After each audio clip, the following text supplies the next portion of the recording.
Hello and welcome to Who Wore It Better, where I review Raw and SmackDown back to back and try and figure out which show won for the week. Well, nothing really to talk about to open the show this week, not having to do with Raw and SmackDown. No news is good news, as they say, so let's dive right in. Raw opens with Kurt Angle and Constable Corbin in the ring, and they're arguing over Brock Lesnar and the actions from last week. Roman Reigns interrupts, and he calls Corbin a coward for walking out of the ring last week after Angle took the F5. Angle then, he says he hopes Reigns kicks Lesnar's ass at SummerSlam, and Corbin chastises Angle for saying that and showing the complete bias in his words there. Angle then makes a match between Roman and Corbin for right now, which the crowd is very responsive to. Corbin is just working that head and arm hold. Boy, I thought people gave Randy Orton shit years ago for doing too many chin locks. This feels way worse somehow. At one point in the match, Corbin does that slide out and into the ring gimmick he does. He takes out the cameraman halfway through. Corbin tries to head back up the ramp after a while, but then Finn Balor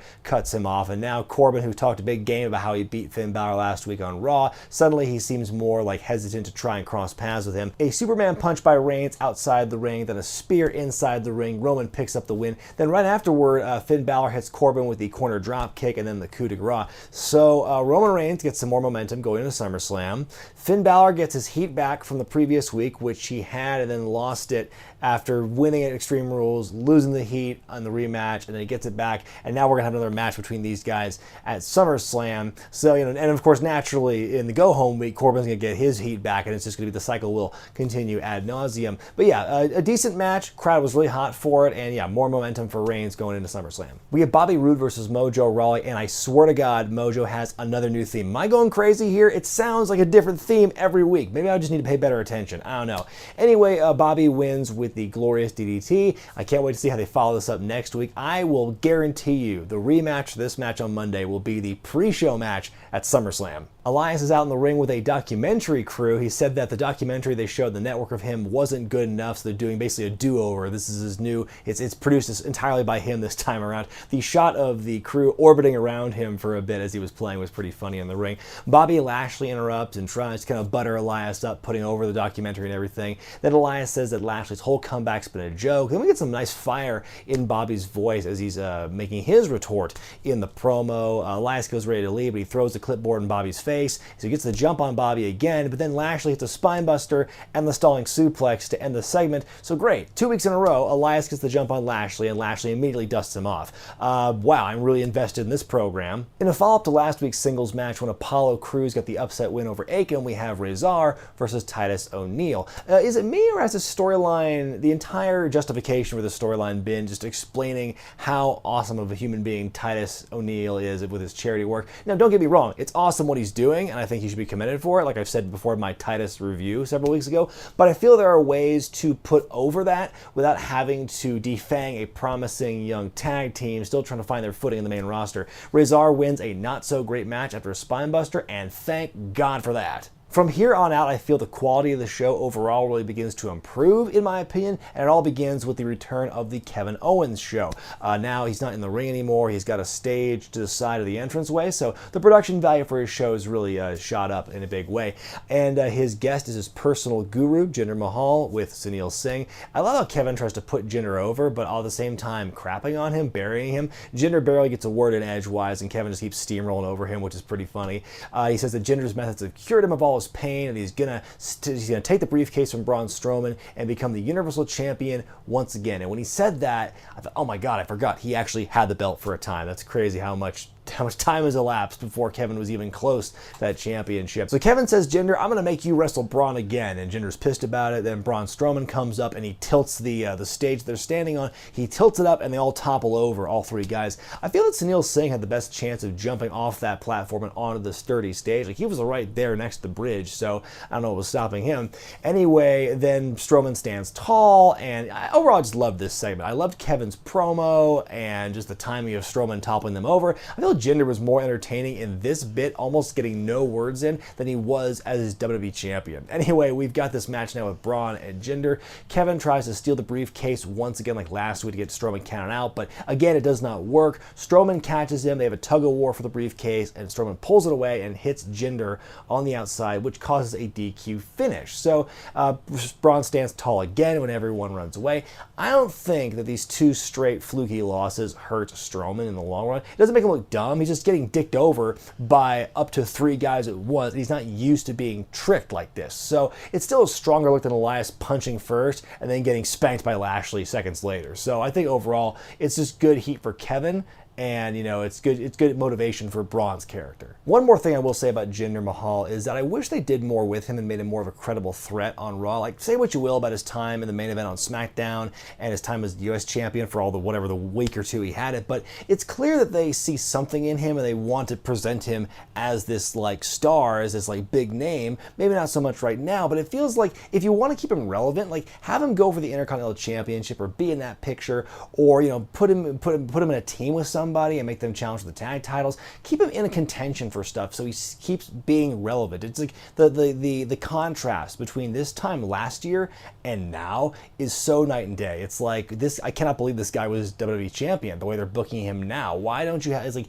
the demotion, like the stumble down the card it was from being world champion to then having this US title for a very brief moment and then being this like guru thing now. It seems like such a huge decline. Like I think would have much preferred a more gradual decline and keeping him in contention for actual championships and not making him this kind of a goof now. So we get this match announcement that Seth Rollins is going to pick a partner to go against Dolph Ziggler and Drew McIntyre. Michael Cole says on commentary, makes a specific note saying Dean Ambrose is not going to be his partner because he's still injured. Makes you wonder why they would go out of their way to make that point clear. Roman Reigns volunteers to be Seth's partner, but he's pulled from the match last minute by Corbin at the behest of Stephanie McMahon. The one thing I don't like about this angle is we're supposed to be getting this Roman versus authority angle kind of going on because Stephanie and upper management trying to hold Roman down, but it's such a passive angle because we don't see Stephanie and Triple H is not even part of this thing anymore. So, and Stephanie's the one who's supposedly making these decisions and Corbin is her proxy, but it's not the same thing. It's not the same thing as like Roman directly in conflict with the upper management. Corbin's just there, but I don't think he's got the charisma and the presence to really carry that and be kind of a top authority heel. He's just kind of this lackey. And when you see him get punked out physically every week by Roman, then it just asserts that. So I don't know. It's just kind of a weird passive thing, and like it doesn't have the same kind of oomph that I think it should. So anyway, with Roman out, we now have a handicap match: Seth versus Dolph and Drew. It's as good of a handicap match as you can make it. Rollins gets the crap beat out of him. At one point, he does botch a crossbody off the top with Drew McIntyre, but they recover well. Good timing with the blind tag by Drew out of the Dolph Ziggler buckle bomb. Ziggler gets back in, super kick, Dolph wins. It's an entertaining handicap match, good hope spots by Seth at times. At one point in commentary, at the end, Michael Cole said there was a controversial tag by Ziggler, and I'm like, no, when? Not really. We get the B Team versus the Revival, and let's get this out of the way right now. What's going on with the B Team's new theme song? It's like some weird hybrid of the Spirit Squad and Dr. Robotnik's theme. It's this really weird thing going, this weird video game military mashup, and it's designed for people to chant to it with the Go B Team Go, which is very weird and disingenuous in the first place. It's a goofy song, and it's actually funnier if you hear it in 1.5 speed like I did at first, but I don't hate it necessarily. See, when I heard that they were getting a new theme song, I was on social media and I was a bit spoiled when they said, oh, they have a new theme song and everything, and I was just disappointed because literally the day before I had made peace with the Battle Scars theme because first I was lamenting about that and I said that doesn't fit them, and then I finally realized, it dawned on me Sunday, oh, it's meant to be ironic. They're supposed to have this badass song, but they're total goofballs in the ring and their character, and I made peace with that. So I was fearing the worst with this theme. Then the new theme comes, and it's now they kind of embrace the silliness, which I think is fine with these guys. So that's my take on the B Team's new theme. I don't hate it. I actually think it's fine. Let me know what you guys think of the theme in the comments section. Anyway, the match ends when Matt and Bray teleport onto the apron to replace Curtis and Dash on the outside. They beat on Bo and Dawson. The match ends in disqualification. Wouldn't it have been cooler if they had teleported into the apron spot there, they're reaching out, everyone's spooked what's going on, another blackout, the other scary noises, and and then the other two guys, Curtis and Dash, teleport back to their spot. Like, whoa, what happened? Where were we? And I think that would have been a much cooler segment. It would have been kind of like, it would have brought back kind of the spooky nature of what Bray Wyatt used to be before he teamed with Matt Hardy. Anyway, we get a triple threat tag team match for next week, and now I'm really curious to see where this goes going to SummerSlam. We then go to what is unquestionably the highlight of Raw on Monday, the Paul Heyman interview with Renee Young. He's got a 5 o'clock shadow. His eyes are all puffy and red like he's been crying for the last 7 days. He's just a broken shell of a man. He's like shell-shocked. Heyman and Lesnar have severed ties. Brock has been ghosting him. He's like somebody, he reminds me of like somebody whose like spouse has left them suddenly without warning, and they just for the life of them can't figure out why. What has happened to this relationship?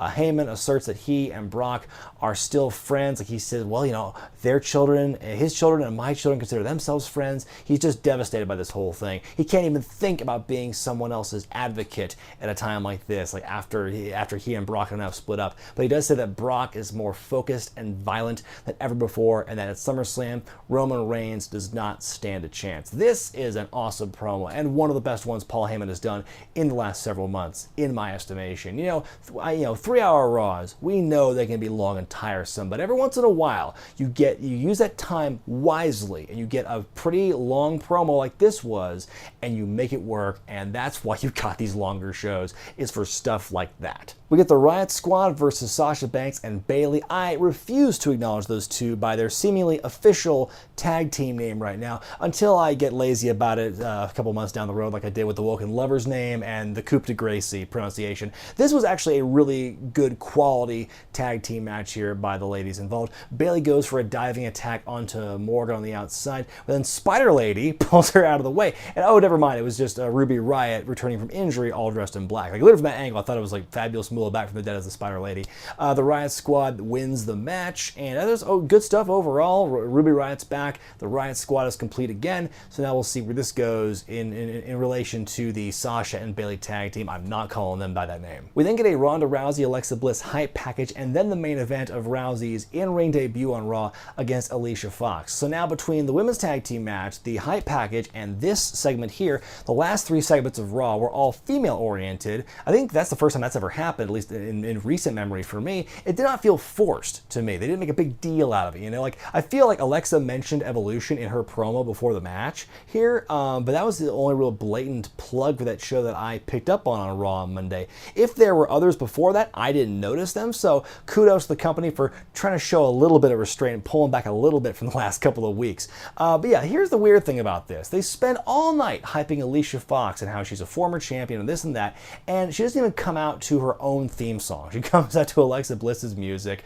so I thought that was kind of lame. She was entertaining in her part of the opening promo with Charlie Caruso. I think the pre-match promo was longer than the match itself, because once the bell rings, Alicia's doing a bunch of grandstanding and a hot dog, and then you get this heel cut off, which looks pretty sloppy on all fronts, not only stuff in the ring, but also out the ring with Alexa Bliss and Natalya. And then when Rousey makes her comeback, a lot of it looks sloppy. It's not very good.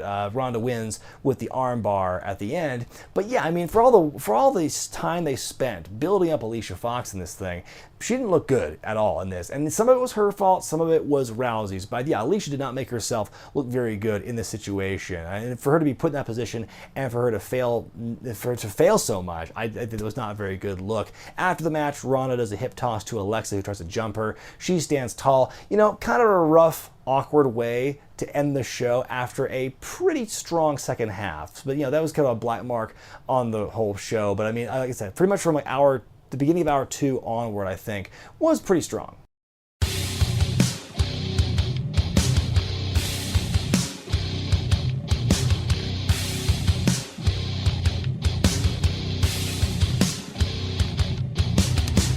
Moving on to SmackDown, Randy Orton opens the show with some promo time. It's a good promo by him. He says he runs down the fans for, believing that the superheroes will always come out and win and save the day. He says he feels disrespected by the fans. He says he will break down Jeff Hardy and says it's the fault of each and every one of you. You should take a shot every time that someone mentions that in a promo. I like how he ends the promo by spelling out his initials and then he stops at the O, letting the crowd do it. It's meant to show that Orton is not going to give the fans what they want by going along with it, but by allowing the fans to chant it, doesn't that kind of make him a babyface in that regard?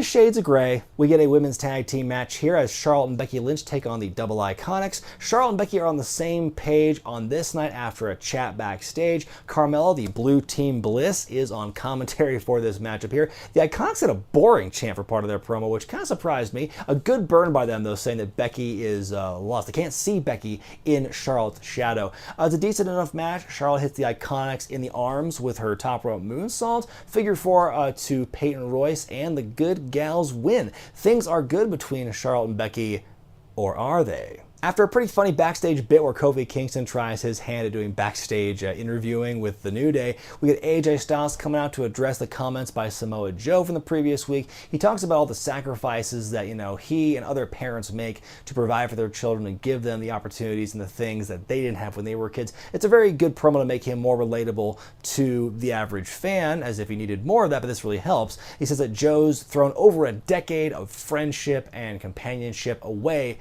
with his comments from last week. I did like this impassioned promo by Styles. Probably one of his best, strongest promos in quite some time. I feel like a lot of the promo work he did with his program with Shinsuke was not great overall, but this is probably one of his best promos to date. Then you cut back to see Samoa Joe backstage, who's sporting a shiner from something earlier, I guess, and he's there just laughing at AJ's comments. So we'll see where this goes next week on SmackDown as far as the build for this goes. We get a rematch from last week as Zelina Vega takes on Lana, who is accompanied by Rusev this time. He's made amends with Aiden English, but he's keeping him backstage to keep anything from happening. We'll see where that goes. Zelina's wearing a new tiara during her entrance, or did I miss it last week? Seems kind of new, out of nowhere. The match was slightly better than what they had last week, but not by much. The match ends when Rusev and Almas are fighting on the outside. Aiden English comes in to try and break that fight up, but in the collision, he just lightly grazes the back of Lana's ankle, the one that's posting off the bottom turnbuckle as she's going up there, and she falls again. It's the weakest connection, and that's enough to make her fall over. Zelina hits the double knees in the corner and wins once again. So again, more Rocky stuff. Trouble times for the Rusev Day camp. But again, second week in a row where Lana's distraction, just when you look at it, it's what made her fall? Earlier in the night, The Miz was on location on the set of his reality show, and he announced there that he will be facing Daniel Bryan at SummerSlam, which is big news. Then later in the night, Byron Saxton interviewed The Miz remotely to talk about the match and about Daniel Bryan. Miz with some more strong words about Daniel. Nothing we hadn't heard before. It was still a very solid promo, though. But in the middle of his rant, Daniel Bryan shows up on location and beats up The Miz, beats up the security guys. And while that's going on, The Miz hits Daniel from behind with a glass vase. It shatters. The Miz scampers away, and Daniel follows him and security guys. So we don't see any more from them. But I mean, this whole thing between last week and this week, where they're showing the whole on location thing, I mean, you're telling me, I know that times are tough financially, they had to cut back pyro and everything, but you're telling me they couldn't just rent out some space in a nice house in Orlando that kind of looked like The Miz's house, or just shoot something in LA where The Miz and Maurice live, shoot something in that house and do something there. You're telling me that they can't, because it looks so hokey when they say that they're on location or whatever, and it's clearly in the same arena. It's all lit the same, and it's everything shot the same. Why couldn't you just do it on somewhere in some out in the field, doing some kind of location shoot? That would have made it look, I think, feel so much more authentic.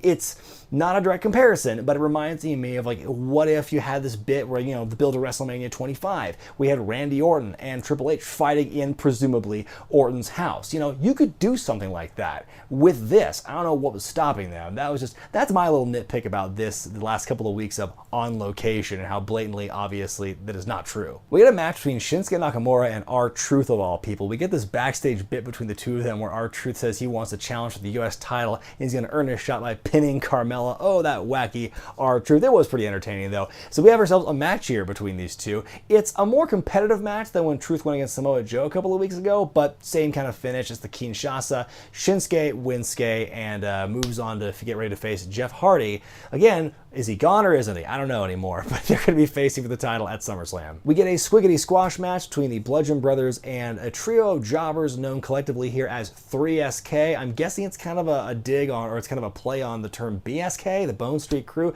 I don't know what really that went into it, but I do give Corey Graves props for calling one of them a Roman Reigns starter kit and the other Taz Jr. hit by lightning. At this point, though, we really should be over the Bludgeon Brothers going against local talent. I mean, they're the champions. You know, no cupcakes allowed.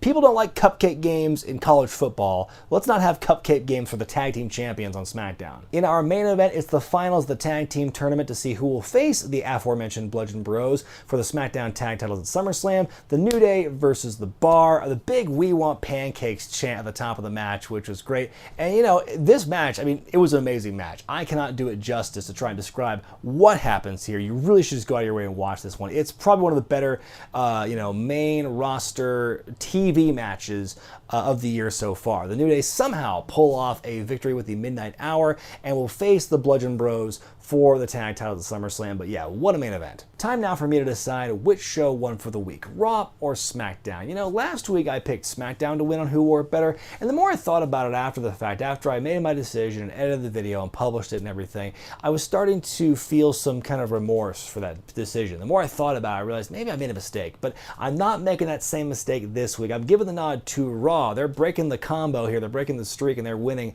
this week. I think Raw was probably one of the stronger shows overall of Raw I've seen in quite some time. Like, the first hour was kind of wishy-washy and not that great at times, but then from like the second hour on, almost to the end, it really picked up and got very entertaining. I loved the Kevin Owens, Jinder Mahal, Braun Strowman stuff, the Seth and Dolph and Drew handicap match. Even though it's a handicap match, they kept it pretty entertaining. I enjoyed that. The B-Team, Revival, Matt and Bray thing going on. Paul Heyman's interview by far was great. The women's tag team match, which really should have been the main event, was great as well. You know, Razor and Titus, at least the right guy won that time. Elias and Lashley segment I thought was stupid, and like, how much longer can you have Elias get his dick kicked in, figuratively speaking, before you finally, just kill this storyline off. Then Rousey versus Alicia Fox was kind of a downer of a main, but everything in between that point I think was really solid. With SmackDown, I really enjoyed AJ Styles' promo, probably one of the best we've heard from him in a while. The New Day versus the Bar, that was an amazing match. I'm not taking anything away from that. That was a great match. The Bludgeon Brothers don't need to be having squash matches with local talent anymore. I think they're just over that. They should be totally over it. It was a strong show, SmackDown, but ultimately I think that more interesting stuff happened on Raw. So that's why I picked Raw for this week to win the show. Let me know what you thought about Raw and SmackDown this week in the comments section below, and be sure to vote which show you thought was better in the gimmick in the upper right-hand corner of your screen. Be sure to thumbs up this video if you like it, subscribe to Wrestling with Regret, buy the t-shirts at ProWrestlingTees.com, and check out Patreon.com/WrestlingWithRegret for exclusive perks and bonus content. I'm Brian Zane, and I'll see you next time.